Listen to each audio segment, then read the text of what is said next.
ప్రాచీన కాలంలో మృకండ మహర్షి అనే ఋషి ఉన్నారు. వారి భార్య మారుకతో కలిసి సంవత్సరాల తరబడి సంతానార్థం కోసం తపస్సు చేశారు. వారి తపస్సుతో తృప్తి చెందిన పరమశివుడు ప్రత్యక్షమై ఒక వరం ఇచ్చాడు. ఓ ఋషివర్య, నీకు చిన్న వయసులో చనిపోయే గొప్పవంతుడు కావాలా, లేదా ఎన్నెళ్ళైనా బ్రతికే మూర్ఖుడు కావాలా అని అడుగుతాడు.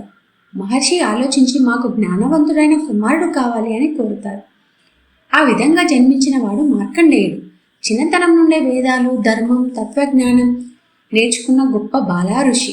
కానీ ఆయనకు శివుని వర ప్రభావంగా కేవలం 16 ఏళ్ల ఆయుష్ మాత్రమే ఉంటుంది. ఆయన 16వ ఏట చేరుకున్నప్పుడు యమధర్మరాజు అతని ప్రాణాలు తీయటానికి వచ్చాడు. కానీ మార్కండేయుడు భయపడలేదు. ఆయన ఒక శివాలయంలోని లింగాన్ని ఆలింగనం చేసుకొని హృదయపూర్వకంగా ఓం నమ శివాయ మంత్రాన్ని జపిస్తూ శివుణ్ణి ప్రార్థించాడు.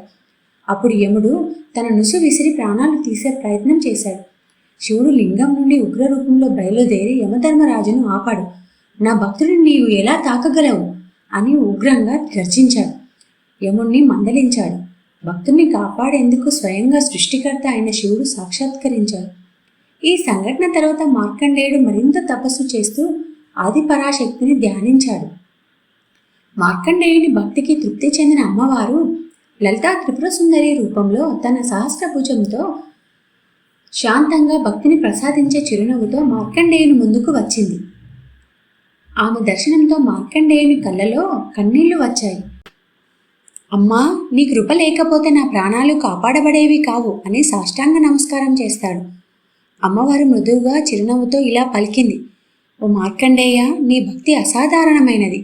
నీవు యుగాల పాటు బ్రతికే శక్తిని నేను ప్రసాదిస్తున్నాను. నీ ధ్యానం ద్వారా భక్తులు ఆధ్యాత్మిక మార్గంలో ప్రేరణ పొందుతారు. నీవు నాకు అత్యంత ప్రీతికరుడవు. అంతటితో కాకుండా అమ్మవారు ఆయన్ని వేదసార జ్ఞానం, కాలరహస్యాల పరిపూర్ణ విజ్ఞానంతో పాటు ఆశీర్వదించారు. ఆ తర్వాత మార్కండేయుడు అనంతకాలం పాటు బ్రతికే మహర్షిగా, చరాచర జగత్తు సాక్షిగా అమ్మవారి కృపకు నిలువెత్తు నిదర్శనంగా నిలిచాడు. ఒకసారి నారద మహర్షి జగద్గురువు అయిన బ్రహ్మదేవుని వద్దకు వచ్చి ఇలా అడుగుతాడు.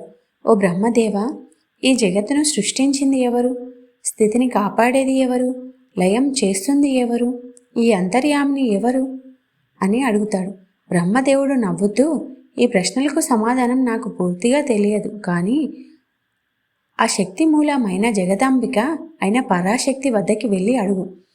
ఆమె మాత్రమే ఈ ప్రశ్నలకు సమాధానాలు ఇవ్వగలదు అని చెప్తాడు. నారదుడు హిమాలయాలలోకి ప్రవేశించి ఎంతో కాలం ఆది పరాశక్తిని ధ్యానించి తపస్సు చేస్తాడు. ఆయన తపస్సుకు తృప్తి చెందిన అమ్మవారు శ్రీ లలితా త్రిపుర సుందరి రూపంలో దర్శనమిస్తారు. నారదుడు అమ్మవారిని ఇలా ప్రశ్నలు అడుగుతాడు.